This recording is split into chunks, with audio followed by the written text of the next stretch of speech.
Meu amigo, minha amiga, hoje é segunda-feira, dia 12 de agosto, tema da lição, o custo do discipulado.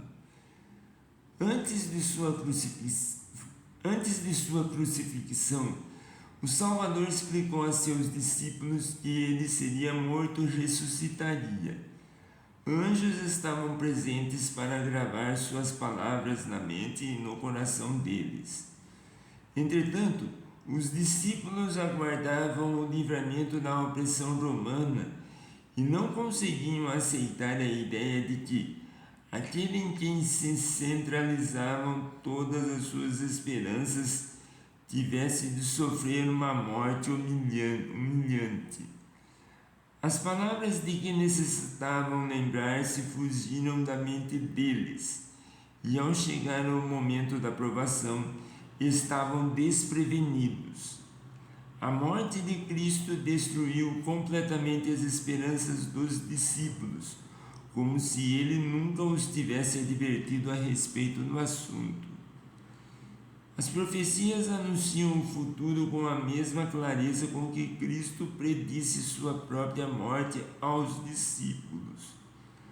Os acontecimentos ligados ao fim do tempo da graça e a obra de preparo para a grande tribulação têm sido apresentadas claramente.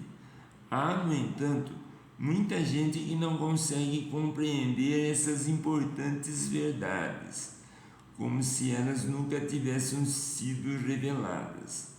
Satanás aproveita cada oportunidade de impedir que as pessoas aprendam mais sobre a salvação, de modo que não estejam preparadas para o tempo de angústia.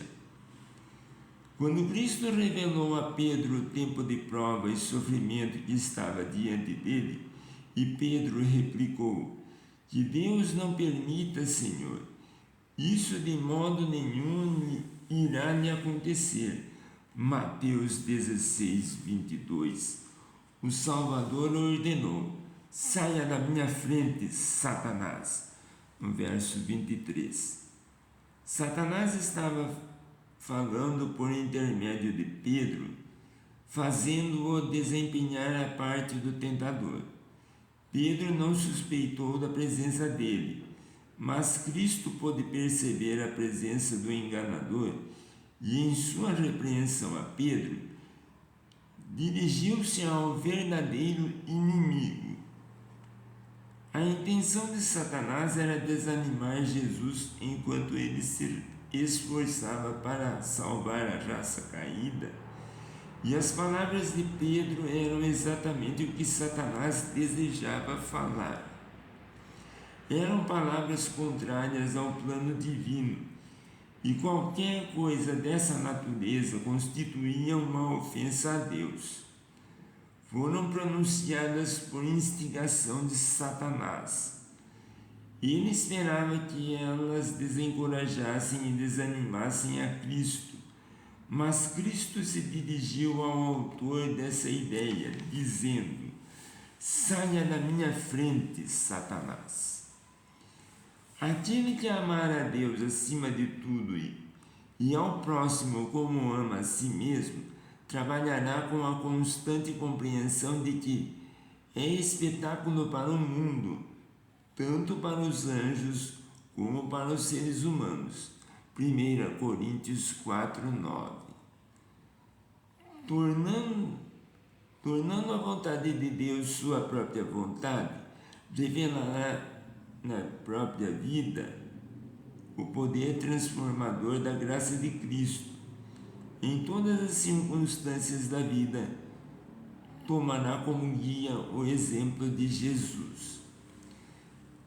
Todo fiel e abnegado obreiro de Deus está disposto a gastar e deixar-se gastar por amor aos outros.